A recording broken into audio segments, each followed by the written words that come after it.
किसी भी देश की शान को बनाए रखने और नागरिकों की सुरक्षा के लिए हर देश के पास अपनी एक आर्मी होती है। अदम्य साहस और वीरता की मिसाल भारतीय थल सेना यानी इंडियन मिलिट्री विश्व में तीसरी सबसे बड़ी और दुनिया की 5वीं सबसे मजबूत सेना है। भारतीय रेजिमेंट में 68 सैन्य रेजिमेंट्स हैं, मगर आज हम आपको अपनी इस वीडियो में ऐसी रेजिमेंट्स के बारे में बताने जा रहे हैं जिनकी वीरता और शौर्य की वजह से दूसरे देश भी थर थर कांपते हैं। Number 12, parachute regiment. ये इंडिया की सबसे खतरनाक रेजिमेंट्स में से एक है। इस रेजिमेंट को बनाने का असली मकसद दुश्मन की फर्स्ट लाइन ऑफ डिफेंस जाकर दुश्मन को खत्म करना होता है। दरअसल ये एक तरह की क्रैक फोर्स होती है जो मेन आर्मी को बिना किसी नुकसान के दुश्मन के हिस्से में घुसने में मदद करती है। इस रेजिमेंट की शुरुआत आजादी से पहले 29 अक्टूबर 1941 में हुई थी। उस समय इसमें 151 ब्रिटिश, 152 भारतीय और 153 गोरखा पैराशूट बटालियन शामिल थी। साल 1945 में इसे प्रॉपर आर्मी में शामिल किया गया। आपको बता दें कि रेजिमेंट सभी जगहों पर हवाई मदद पहुंचाती है। इसे पहले स्पेशल कमांडो के नाम से भी जाना जाता था। इस स्पेशल यूनिट का मोटो शत्रु जीत है। 1999 में हुए कारगिल युद्ध में 9 पैराशूट बटालियन को तैनात किया गया था। इस दौरान 6 और 7 पैराशूट बटालियन ने आर मुस्को वैली पर जीत हासिल की थी। वहीं 5वीं पैराशूट बटालियन ने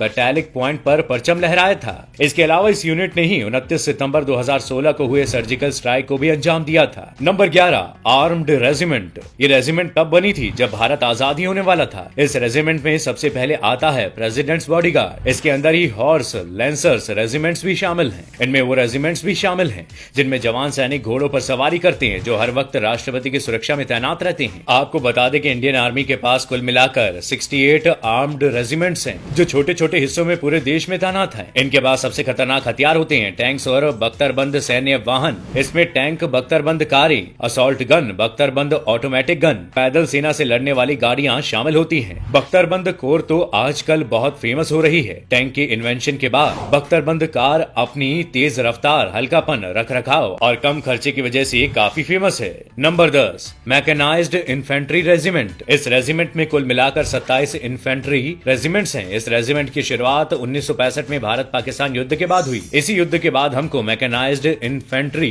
रेजिमेंट की जरूरत महसूस हुई, जिसके बाद 1969 में इस रेजिमेंट को बनाया गया। ये रेजिमेंट बाकी रेजिमेंट की तुलना में सबसे बड़ी है, जो किसी भी सिचुएशन, मौसम, इलाके में दुश्मन को अपने बूट तले रौंद डालते हैं। इसी रेजिमेंट ने श्रीलंका में ऑपरेशन पवन, पंजाब और जम्मू कश्मीर में ऑपरेशन रक्षक और कारगिल युद्ध ऑपरेशन विजय में अपना जौहर दिखाया था। इसके साथ ही ये संयुक्त राष्ट्र शांति अभियानों सोमालिया, कांगो, अंगोला और सियरा लियोन में भी अपनी जरूरी भूमिका निभा चुकी है। वहीं इस रेजिमेंट की सेना को भी लद्दाख और सिक्किम के ऊंचाई वाले क्षेत्रों में भी तैनात किया जाता है। इस रेजिमेंट को 2 हिस्सों, पहला ब्रिगेड ऑफ गार्ड्स और दूसरा मैकेनाइज्ड इन्फेंट्री रेजिमेंट में डिवाइड किया गया है। ब्रिगेड ऑफ गार्ड्स का सेंटर महाराष्ट्र के कामठी में है। ये 62, 65 और 71 के युद्ध और ऑपरेशन ब्लू स्टार समेत कई मिशनों में भाग ले चुकी है और इसके पास BMP-2 यानी सार्थ टैंक जैसे हथियार हैं। इसका केंद्र भी महाराष्ट्र के अहमदनगर में है। Number 9, artillery regiment. इसकी शुरुआत 28 सितंबर 1827 में हुई थी। इस यूनिट को 2 हिस्सों में बांटा गया। पहला वो हिस्सा जो अपने घातक हथियारों के लिए जाना जाता है। इसमें ही missile, rockets, field guns, medium guns और मोर्टार होते हैं। दूसरा वो जिसमें सपोर्ट डिवाइसेस होते हैं जैसे UAVs, drones, surveillance radar, weapon locating radar. इसी रेजिमेंट के हिस्सों ने कारगिल युद्ध के समय दुश्मन को सबसे ज्यादा नुकसान पहुंचाया था और इसके बोफोर्स तोप ने दुश्मन को भागने पर मजबूर कर दिया था।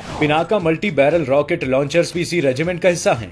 ये रेजिमेंट असल में इतने ज्यादा छोटे हिस्सों में बांटा गया है जो दिखने में बटालियन की तरह दिखते हैं। Number 8, corps of army air defence. Indian army का वो हिस्सा है जो भारतीय आसमान की सुरक्षा दुश्मन से करता है। इसके देश भर में करीब 56 छोटे रेजिमेंट्स हैं जो अलग अलग तरह की मिसाइलों, रॉकेट लॉन्चर्स और एयर डिफेंस हथियारों से लैस है। हवा से अगर दुश्मन हमला करता है तो उसे मार गिराने के लिए कब और कौन सी मिसाइल या एंटी एयरक्राफ्ट गन का इस्तेमाल करना है वो यही रेजिमेंट तय करता है। Number 7, corps of engineers regiment. इसका इतिहास सबसे लंबा और पुराना है। इसकी शुरुआत 18वीं शताब्दी में 1780 में हुई थी। इस रेजिमेंट के 3 पार्ट है, मद्रास सैपर्स, बंगाल सैपर्स और बॉम्बे सैपर्स। इन तीनों रेजिमेंट में से ये सबसे पुराना मद्रास सैपर्स है। ये तीनों रेजिमेंट युद्ध के समय बाकी रेजिमेंट को इंजीनियरिंग संबंधित सपोर्ट देती है। युद्ध में लड़ाकू इंजीनियर पुलों, पटरियों और हेलीपैडों का निर्माण करके अपनी सेना को हेल्प करती है। जरूरत पड़ने पर युद्ध भी करती है। इनके जवानों को भी कई बड़े बहादुरी प्राइज भी मिल चुके हैं। Number 6, army aviation corps.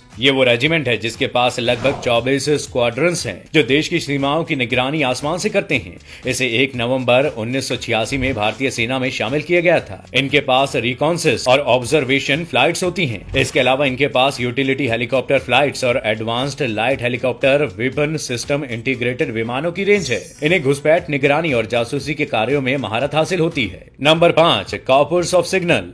ये इंडियन आर्मी का वो हिस्सा है जो डीआरडीओ के साथ मिलकर काम करता है। ये संयुक्त इलेक्ट्रॉनिक वॉरफेयर सिस्टम बना चुका है। इनके जवानों की training military college of telecommunication engineering में होती है। यहाँ के जवान रडार सिग्नल समझने, रेडियो सिग्नल को समझते हैं, इलेक्ट्रॉनिक इंफॉर्मेशन को समझकर दुश्मन की पोजीशन के बारे में हमला करने वाली इंडियन आर्मी को इंफॉर्मेशन देते हैं। इनका सबसे मेन काम वॉर के दौरान सैनिकों को हेड ऑफिस से कनेक्ट करके रखना होता है। Number 4, Punjab regiment. Punjab regiment Indian army की सबसे पुरानी रेजिमेंट है। इस रेजिमेंट की शुरुआत अंग्रेजों ने 1761 में की थी। बताया जाता है कि पंजाब रेजिमेंट के सिपाही महाराज रणजीत सिंह की सेना का हिस्सा थे। इंडियन आर्मी में पंजाब रेजिमेंट की कई बटालियन अलग अलग हिस्सों में भारत की रक्षा कर रही है। पंजाब रेजिमेंट के वीर जवानों ने कई युद्धों में भाग लिया है और अपनी वीरता का प्रदर्शन कर कई सम्मान अपने नाम कर चुके हैं। Number 3, Rajputana rifles. युद्ध के मैदान में बेखौफपन और साहस का परिचय देने वाले राजपूताना राइफल्स की हुंकार से दुश्मनों की रूह कांप उठती है। 1775 में इसे इंडियन आर्मी में शामिल किया गया था। राजपूताना राइफल्स इंडियन आर्मी में सबसे पुरानी रेजिमेंटों में से एक है। ग्लोबली देखा जाए तो ये रेजिमेंट संयुक्त राष्ट्र के शांति अभियान में 1953 से 1954 में कोरिया में कस्टोडियन फोर्स और 1962 में संयुक्त राष्ट्र मिशन कांगो में शामिल हुई